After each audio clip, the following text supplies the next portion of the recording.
In this video, we're actually going to be combining two of our previous lessons, and we're going to be doing absolute value inequalities. So we're going to combine our absolute value equations, which, a reminder, absolute value of x equals 7, then x was either 7 or negative 7. You split it. We're going to be kind of doing the exact same thing today, except for we're going to be combining that with inequalities, so absolute value inequalities. So the first scenario, case 1, case 2, let's look at both of these. If the absolute value of x is greater than or equal to 7, you could actually think of some numbers that you could plug in there that would make this true. 8, the absolute value of 8 is greater than 7, 9, 10. So actually any of these values from 7 on, if you were to plug those in, would be greater than or equal to 7. Or also, if you were to plug in negative 7, negative 8, negative 9, those would make it positive, and those absolute values would be greater than or equal to 7. So that would actually look like this. That would be values from negative infinity up to negative 7, or any value from 7 to infinity would make this a true statement. Now, what you need to remember about that, anytime, okay, our absolute value is on the left, anytime you have a greater than or equal to or a greater than, this will always be an or statement. Now, let's look at the other one. Absolute value is less than or equal to 4. Now we've got a less than or equal to. What does it look like? Think about the values that you could plug in for x here. If you were to plug in negative 4, obviously it'd work. If you were to plug in negative 3, negative 2, it would work. So any value on this side of negative 4 up to the value of 4. Now, if you were to plug in 5, obviously that absolute value wouldn't be less than 4. So any of these values in the middle. So you kind of see how this connects with compound inequalities, because that would be an and statement. And my solution would be any value from negative 4 up to positive 4. So anytime you have a less than or equal to or a less than, this will be an and statement. Now, I've got a weird way of remembering this. I always think about this. If you're dealing with absolute value inequalities, this is, like I said, kind of goofy. I remember it as greater and less. Let me do this. Less than. A greater would be an or statement. A less than would be an and statement. And what I mean by an or and an or would be any of these are correct or any of these are correct. The and statement, it has to be bigger than negative 4 and also smaller than positive 4, so it'll look like that. So just remember that. So what does this mean? It means that absolute value inequalities are also compound inequalities. Just like what we did in the last section, the ands and ors and all that, we're going to solve this the exact same way. So here's your steps to solving absolute value inequality. Step number 1, we're going to isolate the absolute value expression, and I'm going to even put on in parentheses on the left side. You always want your absolute value on the left side so that you can use the greater than, less than trick. Step number 2, create two cases using what we call the KISS method. And we'll talk about that in just a second. Keep it, switch, switch, KISS, the KISS method. So also when you're setting this up, if it's a greater than or equal to, make sure that you're writing it as an or statement. If it's a less than or equal to, we're going to write it as an and statement.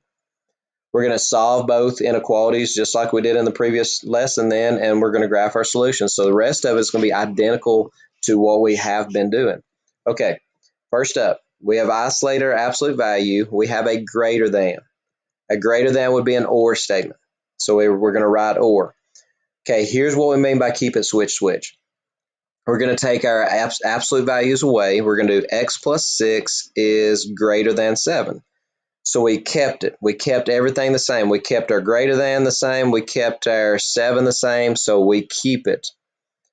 And then for the second part, we're going to do the switch, switch. We're going to take x plus 6. We're going to switch our symbol to less than. We're going to switch our 7 to a negative 7. So keep it. switch, and switch. We're going to switch the inequality symbol and switch the positive to a negative. Okay, next up, we just solve it like we did last section. To get rid of plus 6, we're going to subtract 6, we get 1. To get rid of plus 6, we're going to subtract 6, we get negative 13. So here's our answer. X is either bigger than 1, which would be any of these values, or X could be any value smaller than negative 13.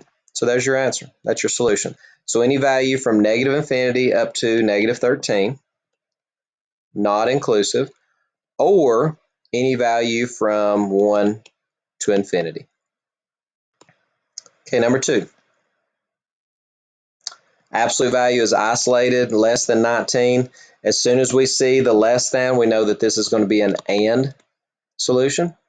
So we're going to, for the first one, we're going to keep it all the same. Keep it is 2v minus 3 is less than 19. Just dump the absolute values. And then the second scenario, the same way when we were solving absolute value equations, the second scenario, we're going to switch. So we kept everything the same there. Now we're going to do 2v minus 3 is greater than negative 19. Switch the inequality symbol and switch the number. Keep it, switch, switch. To move minus 3, we're going to add 3. So you have 2v is less than 22. Divide by 2 is v is less than 11.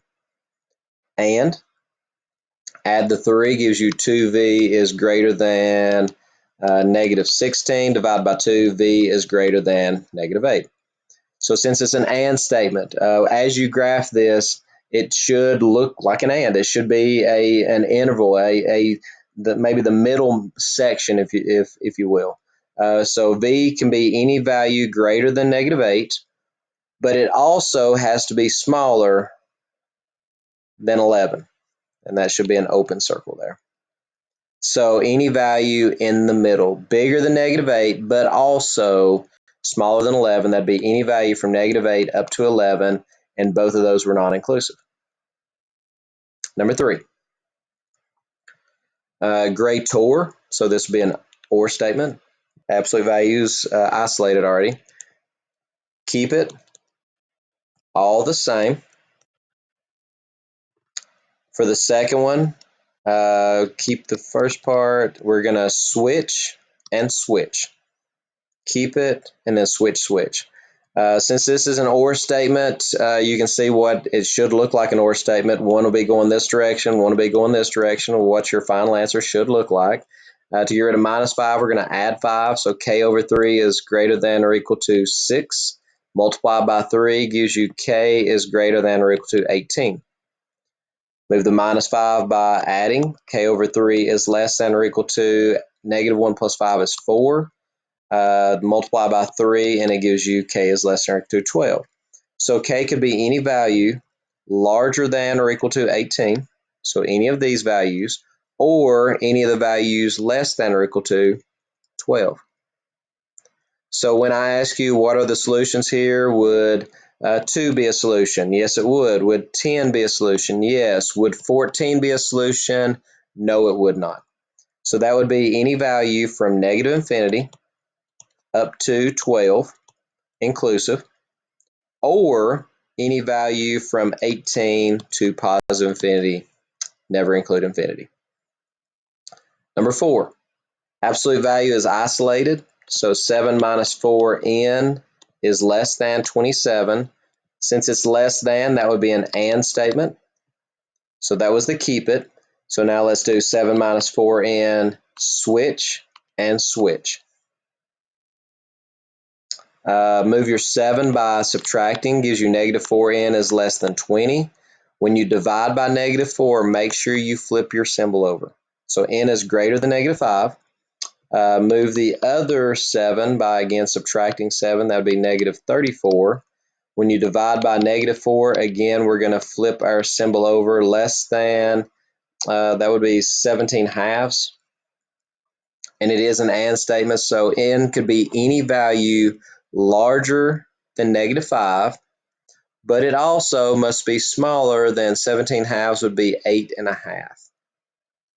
So any value between the two, that's an and statement. And should always look like that. Any value, again, from negative 5 up to 7 halves, or 17 halves, non-inclusive. Okay, number 5.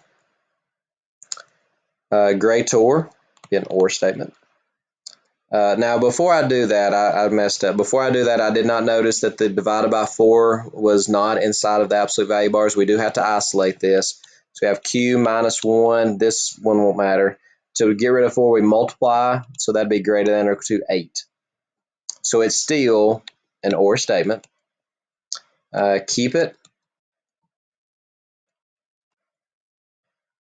And then switch and switch. To get rid of the minus 1, we're going to add 1. That'll be q is greater than or equal to 9. Or to get rid of the minus 1 again, we're going to add 1. That'd be q is less than or equal to negative 7. Let's plot those points. So q can be any value bigger than or equal to 9, so any of these. Or q could be any value less than or equal to negative 7. So that'd be any value from negative infinity up to negative 7. Or any value from 9 to infinity.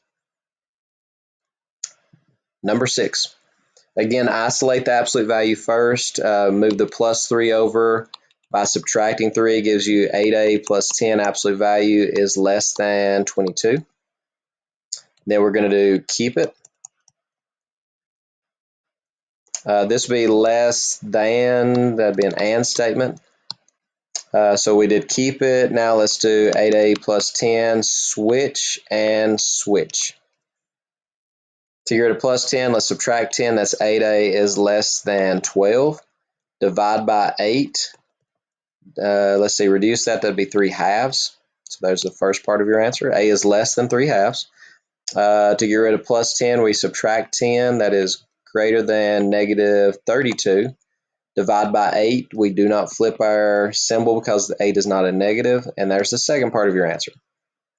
So 8 can be anything less than 3 halves is 1.5.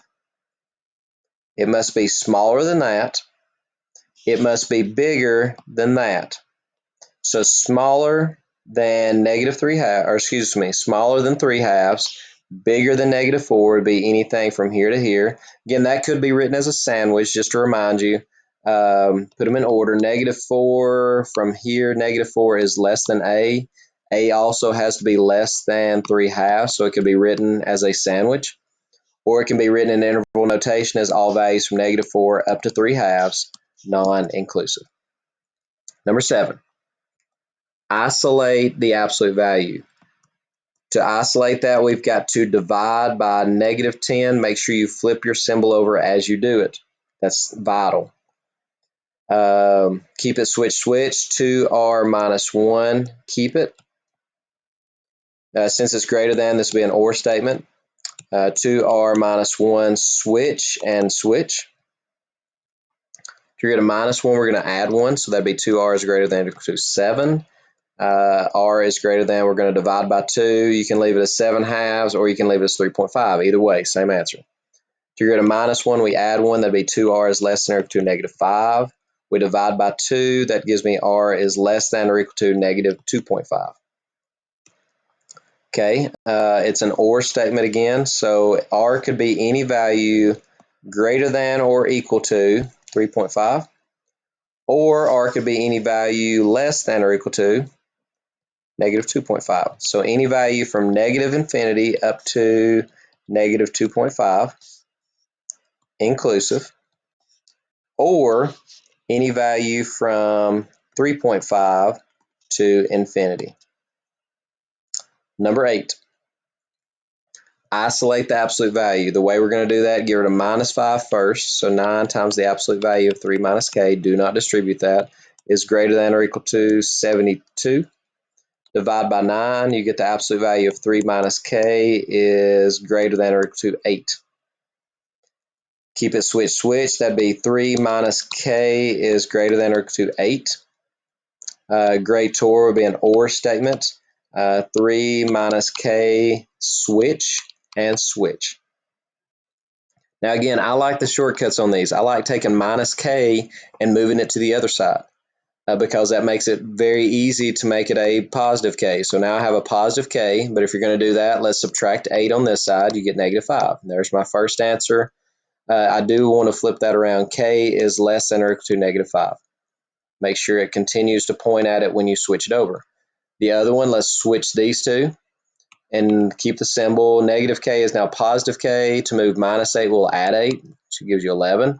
So you get k is greater than or equal to 11. There's your two parts of your answer. So k is either smaller than negative 5, that's right here. So k could be any of these values here, smaller than negative 5, or k could be any value bigger than 11. So that means that k is any value from negative infinity up to negative 5, including negative 5, or k is any value from 11 to infinity, including 11. Number 9, isolate again. Isolate your absolute value. We're going to subtract 7, gives you 6 times the absolute value, negative 5n is greater than 30. Divide by 6 gives you the absolute value of negative 5n is greater than 5. Keep it switch. Greater would be an or statement. So you have negative 5n is greater than 5. Negative 5n switch. When you divide by negative 5, make sure you flip your symbol over. Same thing with the other one. Division by negative 5, flip your symbol over. So n is either less than negative 1. So n could be any of these values, or n could be any value greater than positive 1. So it'd be any value from negative infinity up to negative 1, or any value from 1 to infinity. That would be your solution. So pretty much any value except for the values between negative 1 and positive 1. The next one, to get rid of minus 1, we're going to add 1. So you now have negative 4. We're isolating our absolute value. Less than or equal to, add 1, that'd be a negative 20. Divide by negative 4. Make sure if you multiply or divide by a negative that you flip your symbol over. That's very important. Greater, that'd be an or statement. So now let's do keep it switch. You have x plus 9 is greater than or equal to 5. X plus 9 switch. Move the 9 by subtracting. That'd be x is greater than or equal to 5 minus 9 would be negative 4. X is less than or equal to negative 5 minus 9 is negative 14. So x is either bigger than negative 4, so that'd be any of these values, or x is smaller than or equal to negative 14. So that means that would be all values. Let me scroll up so I can write better. All values from negative infinity up to negative 14, or all values from negative 4 to infinity. Now you can check these by taking any of these values. You could plug in this value of negative 3 into this original for x, and this should come out to be a true statement if we worked it correctly. Okay, number 11. Couple more. Move the minus 9 by adding 9. Now I'm going to go ahead and combine two steps into one on this, and I'm perfectly fine with you doing that if you can. We're going to add 9, and then we're going to divide by 3. That's going to be 33 divided by 3, which gives you an 11, and we're not going to flip anything over. So I went ahead and got rid of the minus 9 and the 3 at the same time. Greater will be an or statement. So let me go ahead and write the or. Keep it. 8x plus 5 is greater than or equal to 11. 8x plus 5, switch. Move the plus 5 by subtracting 5. That'd be greater than or equal to 6. We're going to divide by 8. That'd be x is greater than or equal to, reduce that, that'd be 3/4. Subtract 5 gives you 8x is less than or equal to negative 16. Divide by 8 gives you x is less than or equal to negative 2. So that means, let's see, that was an or statement. So there is your solution. X could be any of these answers. So x could be anything greater than or equal to 3/4. Let's see, that's going to be right in there. So x could be any of these values, or x could be any value less than or equal to negative 2, which would be any of these values. So any value from negative infinity up to negative 2, or any value from 3/4 up to positive infinity. Okay, the last one. Again, if you would like to combine your steps here, you can add 9 and divide by 4. That's going to give you 84 divided by 4, which will be 21. Now, you did not multiply or divide by a negative, so you don't have to worry about flipping. Less than, this will be an and statement, so you can go ahead and write your and. 9 minus 3n is less than 21. Keep it. 9 minus 3n, switch and switch. We move our 9, since it's a positive, by subtracting. That'd be negative 3n is less than 21 minus 9 is 12. Divide by negative 3, flip your symbol over, and you get negative 4. And subtract 9 gives you negative 3n is greater than negative 30. When you divide by negative 3, make sure again that you flip your symbol over, you get n is less than 10. So therefore, n can be any value bigger than negative 4. So any of these values, but it also has to be smaller than 10. So anytime it's bigger than negative 4 and also smaller than 10, that means it must be in the middle. This can be written as a sandwich. Here's n. N is smaller than 10. According to this, n is bigger than negative 4, so there's your sandwich.